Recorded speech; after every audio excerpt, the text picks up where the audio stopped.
And we'll apply ourselves to a little bit of Portuguese news today. We'll have a look at the front covers virtually of the Portugal News and the Portugal Resident, and anything else you want to chuck our way.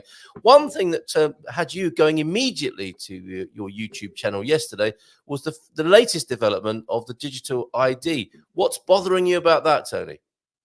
Well, digital IDs bothers me generally because I believe, I've seen, because I lived in Hong Kong for so long, and we regularly went to China. Like, I'm not sure how many people who've never sort of visited Hong Kong, because we always think of Hong Kong as being so separate to China.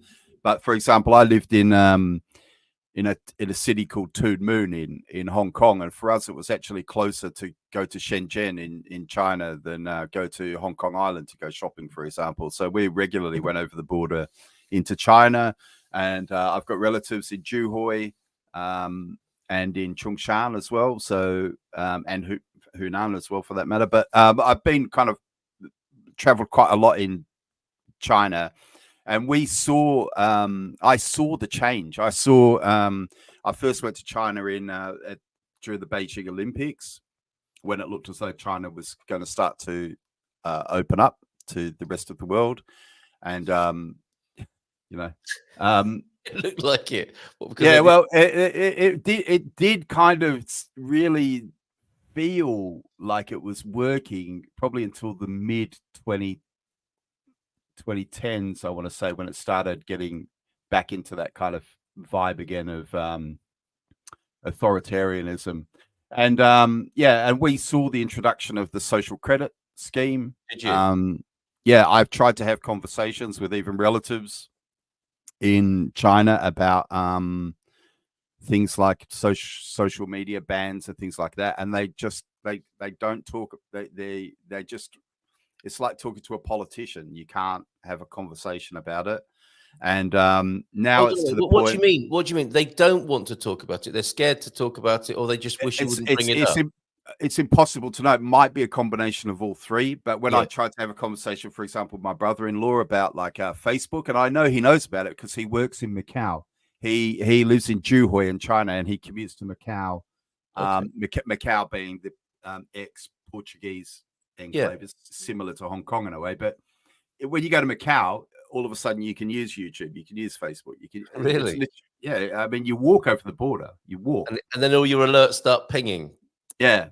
So I know that and obviously if you're standing close enough to the border, you can do it also. Yes. So and I mean, I'm not sure if people who haven't been there understand how close it is. So, for example, when I'm standing in my brother-in-law's apartment, his view out the window is the casino strip in Macau.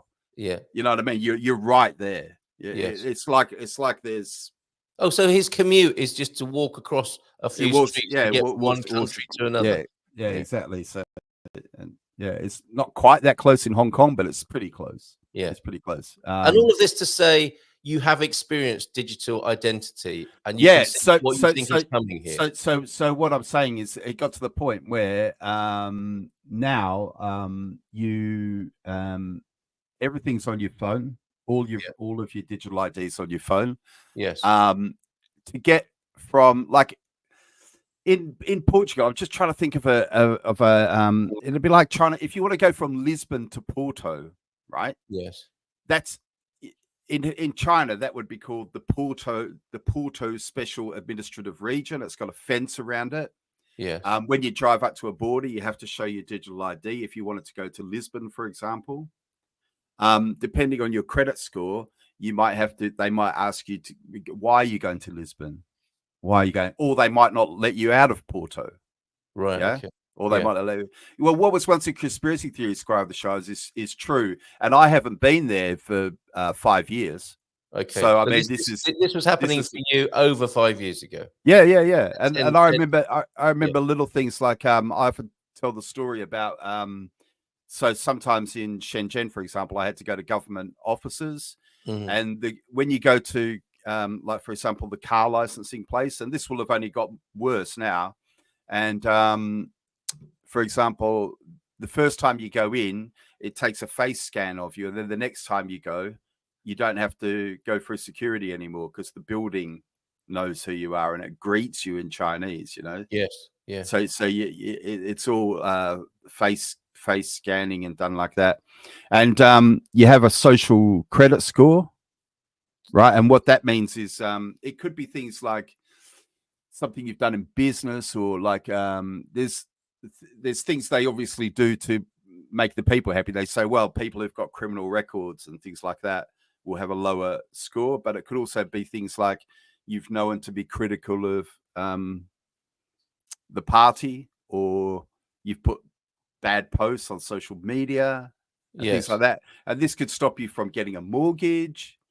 This could stop you from getting a job. This could stop you from even traveling, because the way China's set up, some of the, especially the big cities, are kind of like, you can't just go there. You can't, do you know what I mean? You can't move around freely.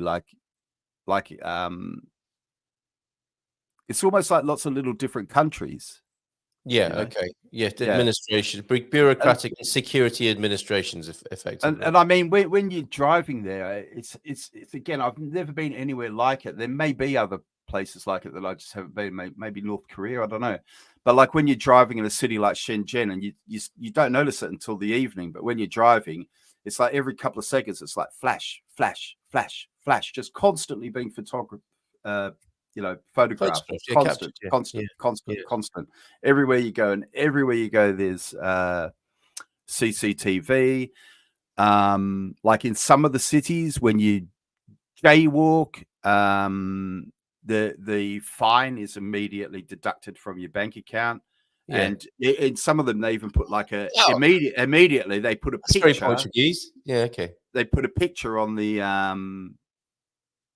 like they'll have a monitor near the place, and it'll come up there with your name, you know, like in real time, has just been fined for jaywalking, you know. No. Yeah. It's crazy. Well, it's very interesting to having this conversation about this with you, because you have that first-hand experience.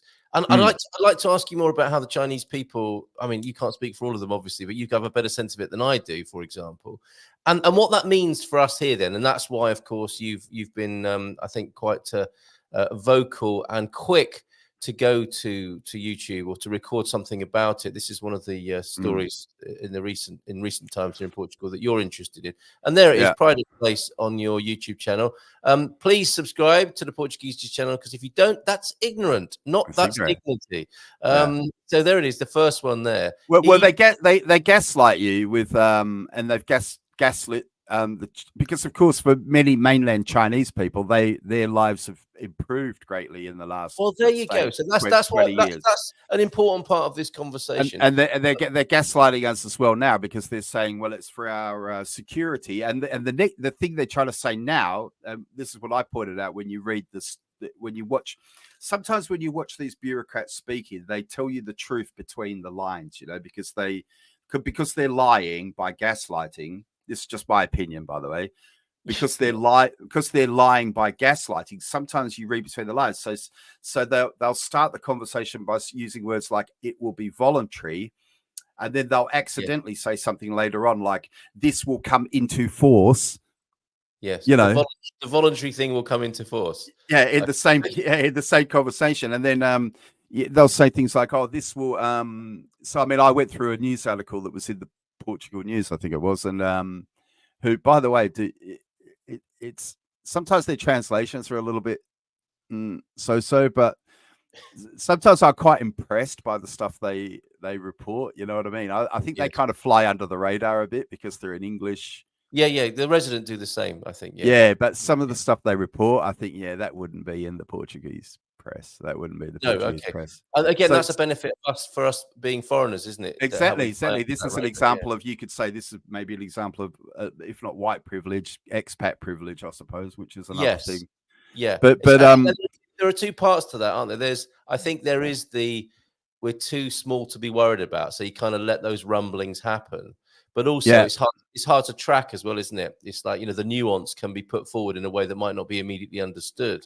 It's just like dissident journalism. Yeah. By accident, so it's always worth looking. I like both. I like both of them.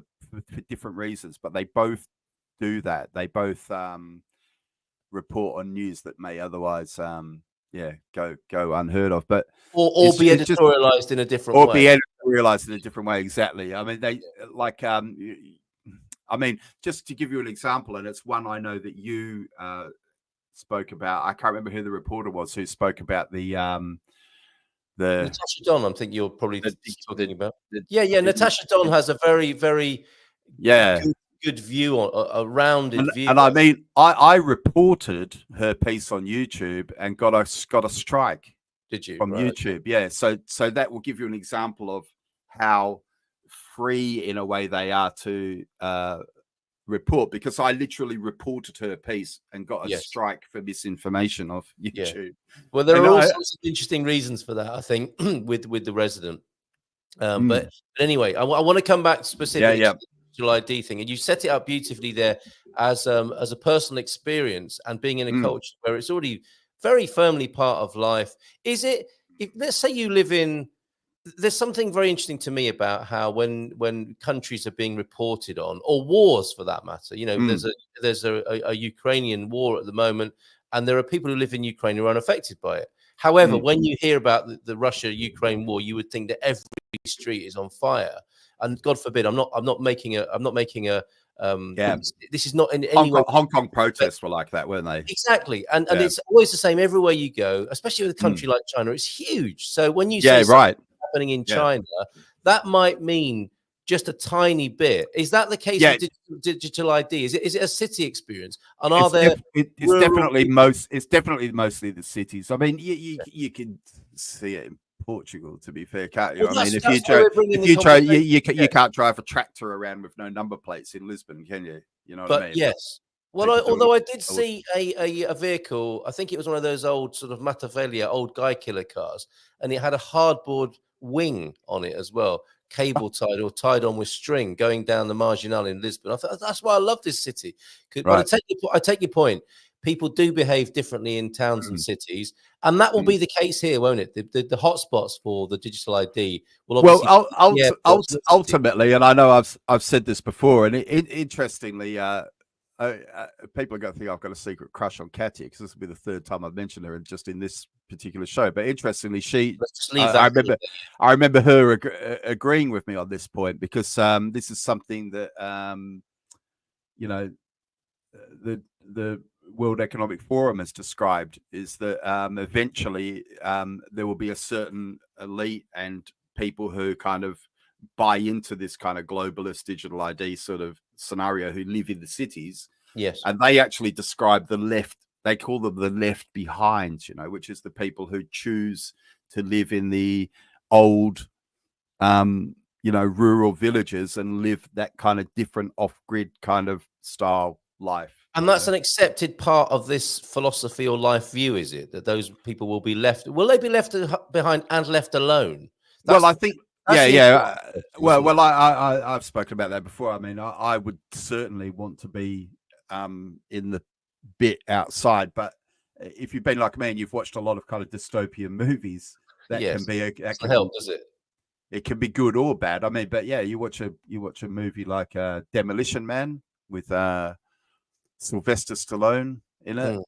I mean, I feel like I could see some of that coming true. The kind of emasculation of men, and the kind of like people getting ticketed for just because they say a swear word, and that's offensive. So that and their digital overlords are managing their lives. Exactly, and it's happening bit by bit. It's happening. It would appear to be the case, and I think it's very important for us to have a sort of big and open and interesting conversation about this, and to look at what the alternatives and options are, of course, as well, because there's an inevitability about it. And can I just finish? There is an inevitability about it. May I conclude with the Chinese part of this, and let's bring it home, as in home to us here in Portugal. How, generally speaking, do Chinese people feel about what they're experiencing in your experience of talking to them, seeing them operating? I think most of them are very happy because of the convenience, Interesting. the convenience angle, right? Which is Yes. also the gaslighting I see from the EU, who's talking about it now. So they'll say things like, "Well, it's going to help you again." They say it's going to help us at border controls, right? Yes. And of course, my question again was, hang on a minute, when I'm going out of the EU, that's someone else's, or you know what I mean? It's someone else's Why? problem. What are you talking about? Yeah. So what borders exactly are you talking about? And I also said that in the context of knowing that some EU countries have recently started doing border checks again, right? Yes. So they're talking about, well, it's going to make you. So this is what they do, isn't it? They. Oh my god. They're going to make our life easier, and they're going to protect us, right? Where have we heard this before? It's going to make it easier for you. It's going to make it, frictionless and Yes. And to me, I drew a parallel with something else that I thought probably a lot of my subscribers would agree with me on, is I don't like to use the self-checkouts in supermarkets. Yeah. I do sometimes, though. I must admit. So, for example, my local Pingo Dos, they've introduced self-checkouts. But what happens now is I keep meaning I want to have a word with it. There's a guy I know who works in there because he's also doubles as my postman. This is the kind of small town Portugal that I live in, right? But I want to say to him, where just for example, the other day I was there and the queues were pretty long, but I could see that a couple of the checkout people were doing other things. Like one of them was washing the security alarm thing near the door. Well, they could have been and on a till. one, and so what I did, because I thought, well, that's annoying, so I'm going to go and use the self checkout. Yes, and so I'm going to say to him, look, surely if you were them, you would go, Shirley. oh shit, right. I'm gonna open a checkout, because otherwise I'm going to lose my job to this bloody robot. Yes.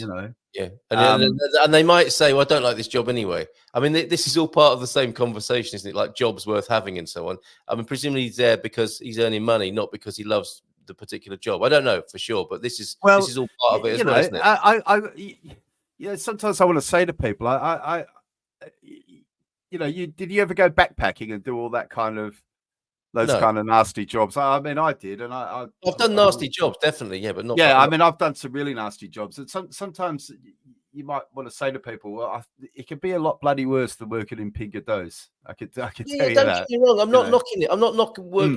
What I'm talking about is how people, if they're not particularly attached to what they're doing, they might not be sorry on one level to see it go. And if, it's like it's all maybe part of this conversation is everything that's being done to us, isn't it?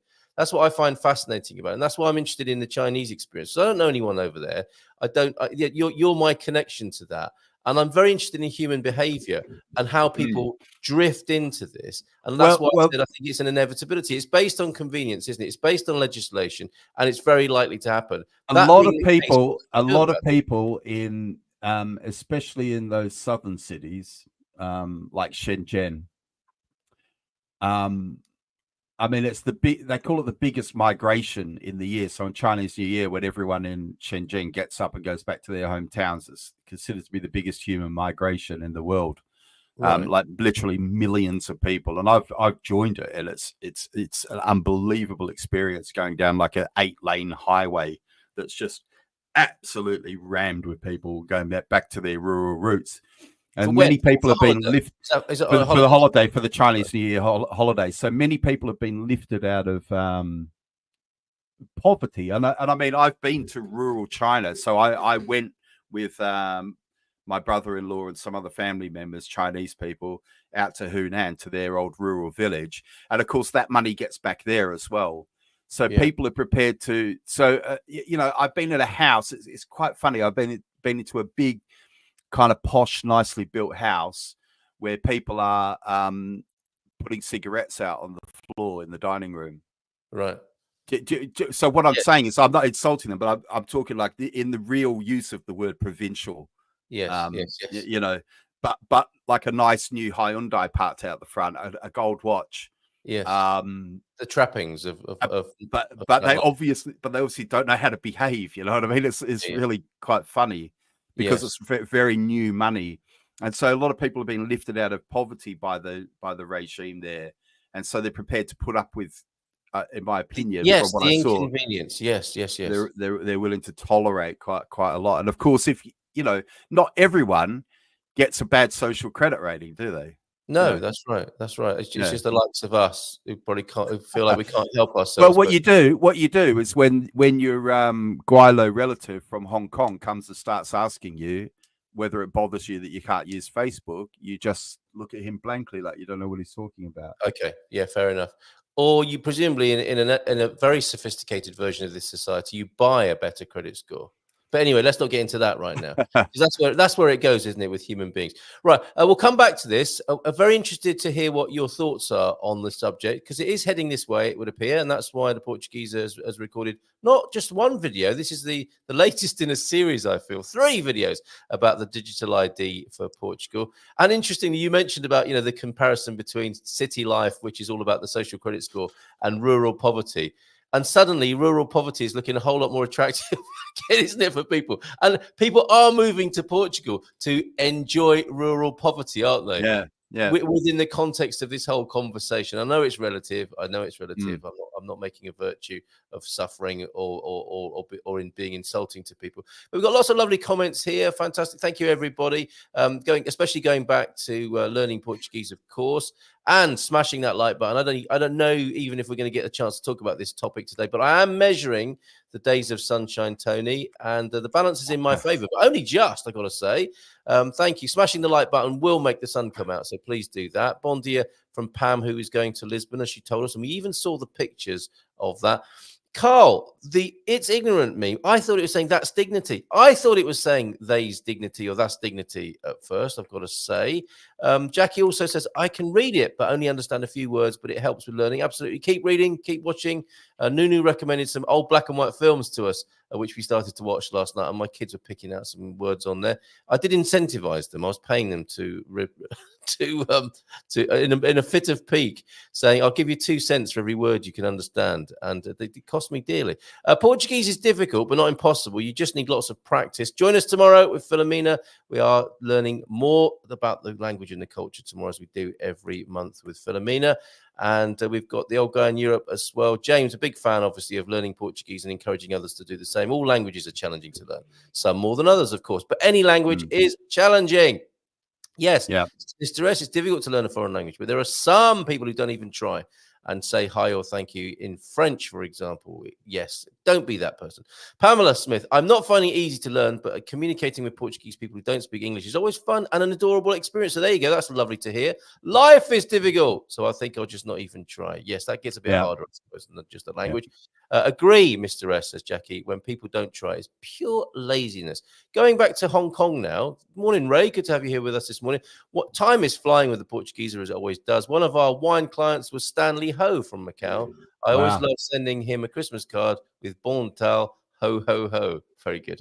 Learning to walk was difficult, at least in one point in all of our lives. Anyone just decides to not even try. Not many kids. Well, you get a lot more encouragement to learn how to walk than you do to learn a foreign language, I think. But to take your point, Jules Tours in London, brilliant on YouTube. Yeah, loving these walk and talks. And talking of nostalgia for your old place via YouTube or the telly, I saw a bit of this. The publicity is very good for this new northern sitcom. Felt a bit of nostalgia for Bolton, says Pam, after watching Alma's Not Normal. There are some cracking stereotypes in the vein, I think, of the royal family. It's very good, the little clip I saw. Bon dia todos. Can't be bothered to get a VPN and iPlayer, however. I can find a different way to see that. What was once a conspiracy theory. That's what we're talking about basically this morning, isn't it? I was in Beijing in 98 when Portugal handed over Macau to China. Guterres was the PM, Portuguese PM, and came to our trade fair. He's gone on to bigger and better things, isn't he, Antonio Guterres? I had a brain injury, couldn't write or read for many years. Recently, I passed a TEFL, and if I had not tried, I wouldn't have done it. Huge thanks to our own Porto Boyo influence. If you don't try, exactly. Digital ID, says Jackie, on addressing the other big subject of the morning. It's all about control. It's getting stupid. In UK, you can now go to prison for not registering your budgie. No, that's not a joke. Oh, we've What got was, to talk about that. You don't know about this? yeah, you've got to register birds now, haven't you? And people are Yeah, registering and rubber apparently, chickens and frozen chickens, which I think is yeah, very British and very funny. it's very funny. Yeah, Yeah, yeah. Did up you want to there say with. more about that? No, Okay. you obviously The know about it. banking Tesco apps have been sending texts telling consumers they're buying too much meat and salt and to reconsider their choices. Go boil your head, Tesco and the banks. They're awful, isn't it? Bon dia alegria, Pete says, beautiful morning and sunny day to go and chop some of the fallen Mm, trees. Okay, yep. mm. He's reframing the devastation into firewood there. Well done. Morning to you, Pete, and thank you for the picture. I look at this. A BA honours, he is. He's a right boffin, his RP. 6 A levels. What a show off. A BA honours, a master's and doctorate. Pete, what are all these in? And still TEFL in a month 30 years ago was one of the hardest qualifications I attained. Very interesting. Why would that be? Morning, Squire. Thoughts are with you and your lovely family. Hope things go well. Yep. Shout out and lots of love and a hug from Portugal. But that's all from us. Thank you, Sola. My visit to Portugal completely inspired me. Never thought I would finish it. It now means I can teach tattooing when I live in Portugal. Oh, yes. Very good. Looking forward to that. The WEF has labelled the outsiders as the discontented, trying to slander us, I'll say us. Yeah. Laugh my head off. Yeah, it's shaming, isn't it? We feel times are running out for the opportunity to emigrate, restrictions on freedom of travel, what you can buy, save, or sell. Well, it does certainly feel that way. The way things are going, people will soon make money on padded rooms and a stuffed doll, renting them out as swear and scream rooms. That's a good idea. Write that down. Yeah, write that one down. Yeah. We don't want to be dependents. We like doing things for ourselves. We like choice. And isn't that a great ethic to have in life? And actually, the digital system is based on being a dependent, isn't it? It's making you, I guess, a modern digital slave. It's very feudal, isn't it? And very, the people controlling you up here and you behaving in a certain way to operate and even exist. It feels like. Is this true, Ray Thompson? I asked a guy in Beijing where all the cats and dogs were. He said we eat them. Animal ethnic cleansing. I wonder if that's true or funny. Do you need biometrics even with a residency permit? Okay, that's an interesting question. What's the answer to that, Tony? What's going to be happening ultimately, not just for the digital ID on the borders, but do you think, well, we do give biometrics for our residency permits, don't we? I did. I'm fingerprinted, retina scanned, anal probe, the whole lot. Not the last one. Yeah. Well, this is why I say anyway, the reality is, unless you want to go live up a tree, you're going to have digital ID, I think, in a few years. I mean, your choice, what it is to me is that it's going to end up being what I hope is that this you can kind of live outside the system by staying in rural areas. I think that's what we're going to face in the future is that kind of choice.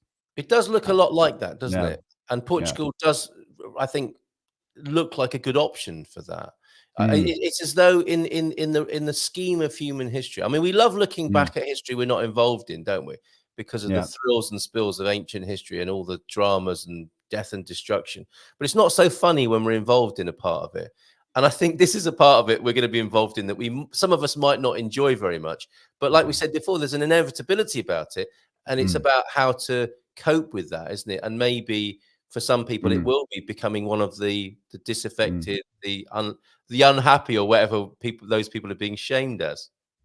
Yeah. Well, I mean, someone mentioned on my channel about countries in Asia where you already have to give you biometrics, and I know, for example, Malaysia, for example, has my fingerprints, and because I've been on holiday there and I had to do all that to go there. So, what for me it is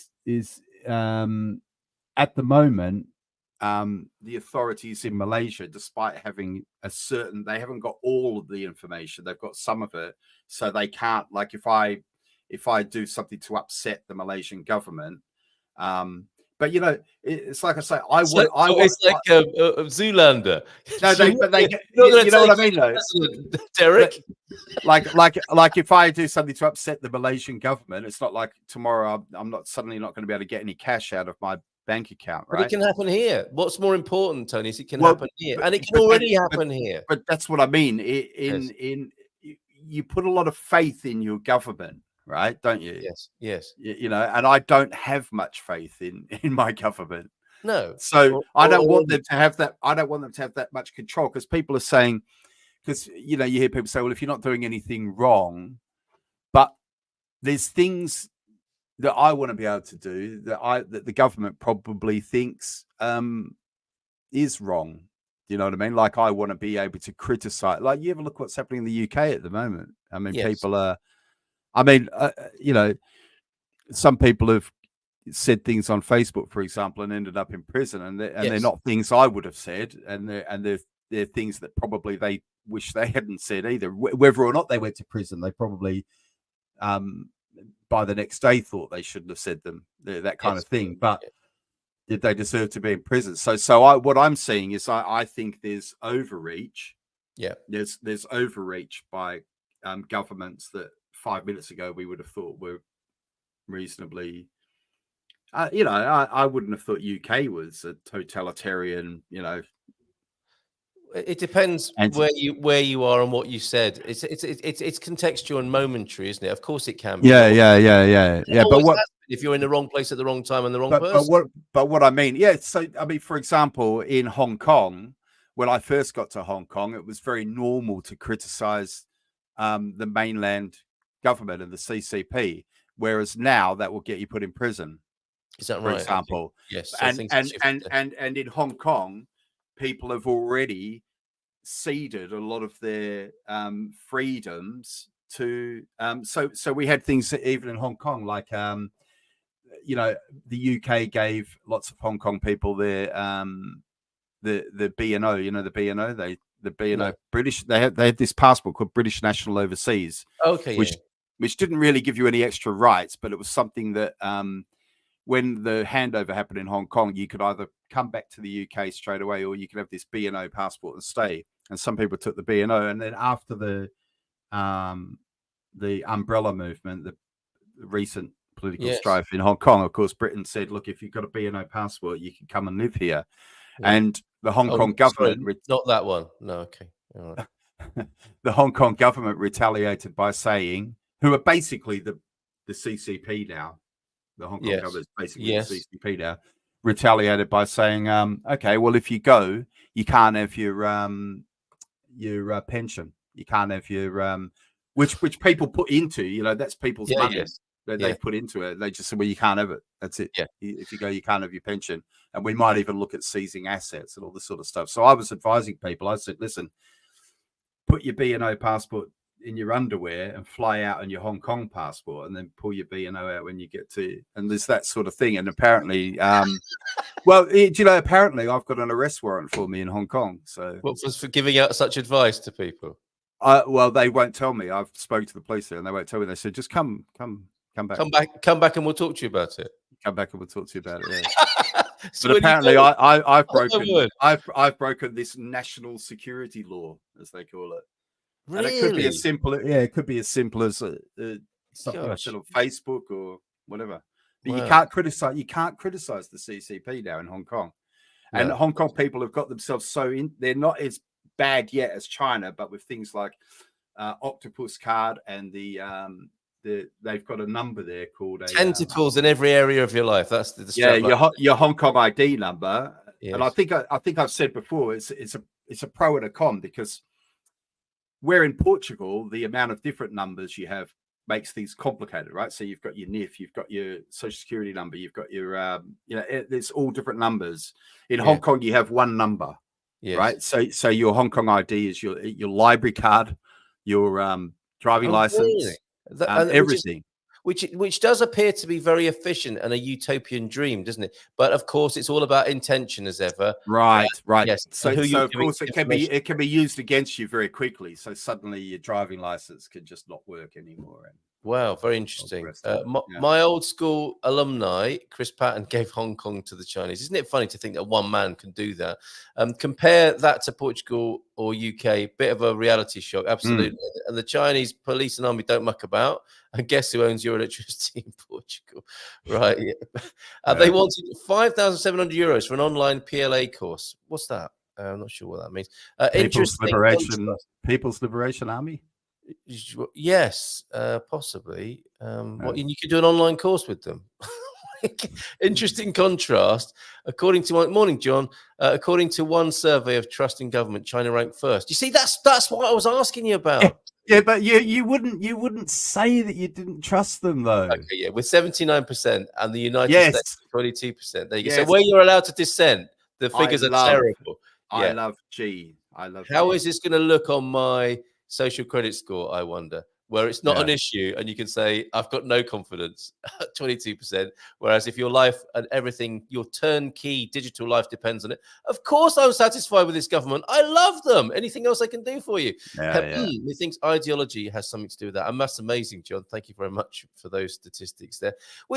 So what remains then in the last 5 minutes or so of our show this morning is, is how to stay upbeat about this, I think, and what practical solutions you can muster as a result. I mean, certainly rural life in Portugal does look very attractive if the direction of travel in the big cities is all about measurement control. And it is here. One thing I wanted to mention is when I got into a big pickle with all my personal finances and taxation situation here, I went to the cash machine one day and it was shut down to me. And one of my debtors, is that who they would be? Somebody who I invoiced was called by the government and told to pay the government direct and not me.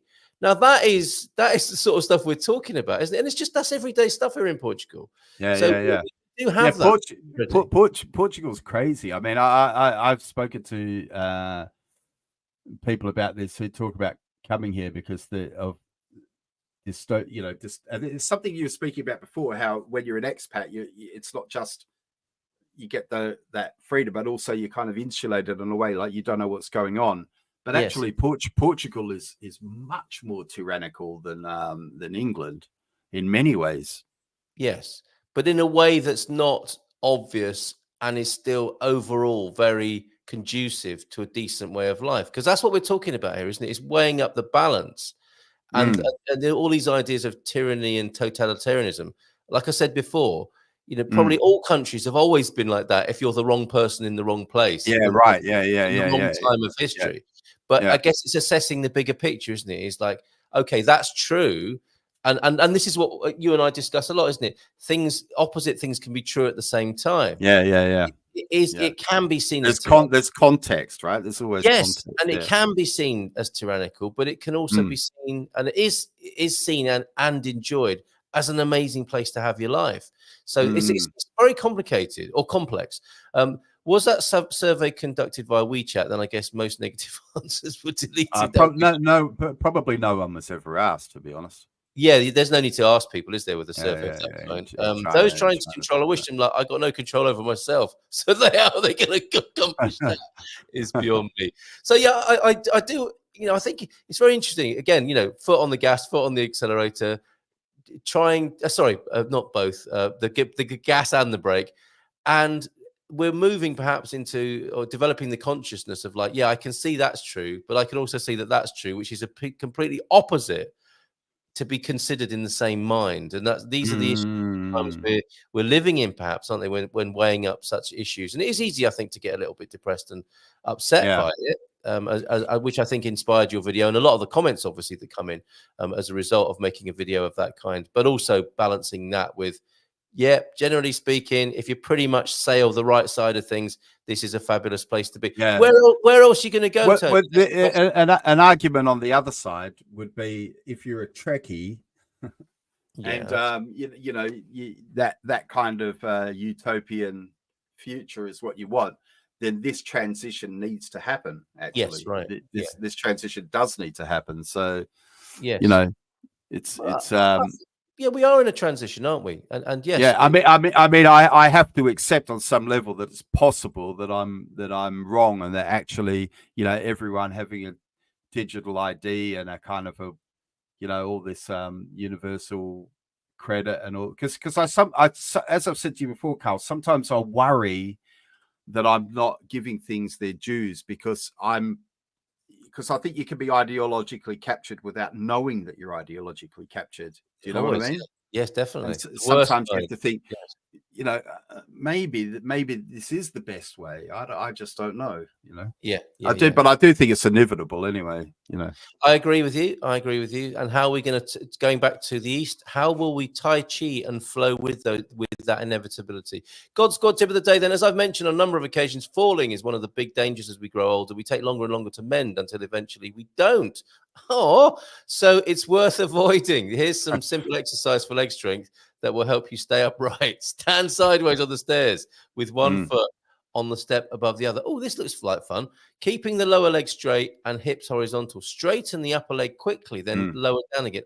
Very good. Weighted vest as well. I've been using a weighted vest, and what's been interesting about that is when I first put it on, guys, I really noticed it throws your balance for a while putting on that extra weight, because obviously you can have that same weight using shopping bags, but the center of gravity is lower, right? Yes. But when you put on a weighted vest, it's quite amazing how much it throws off your balance. But then, of course, after walking with a vest for a few weeks, your legs strengthen up around the ankles. Very good.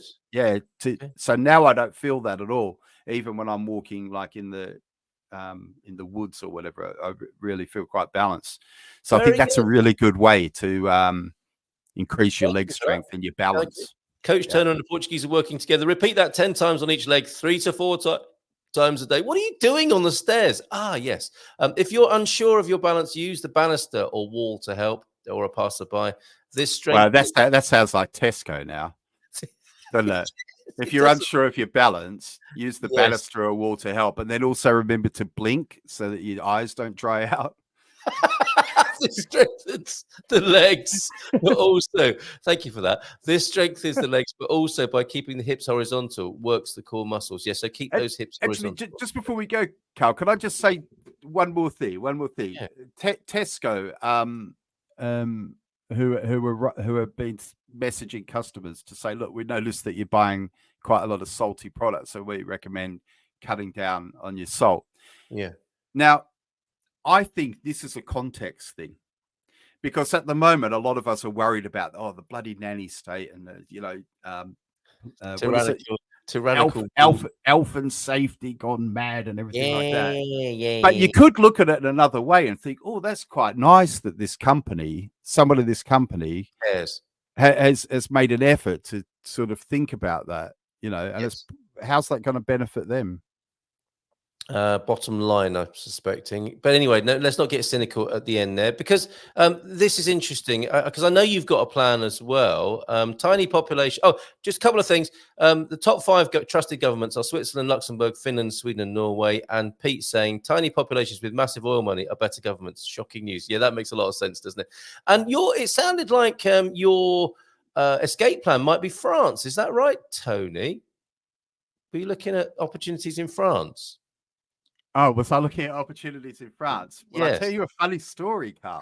Go on, Tony. Yeah. I've applied to go and work at Citroën. Really? Yeah, but it's really funny. The recruitment process is really odd. They've asked me to make 2 CVs. Hey, thank you, Tony. Take care, everybody. See you this evening for the Expats Portugal webinar and the Dream Team at 9.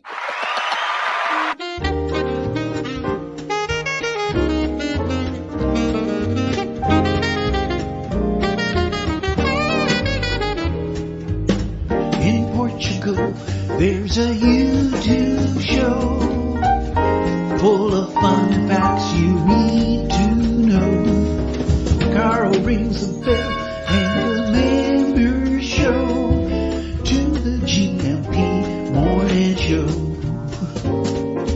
Featured guests will come and they will blow your mind. The audience will do so in kind. A little vanity mixed with some insanity on the morning show with GMP.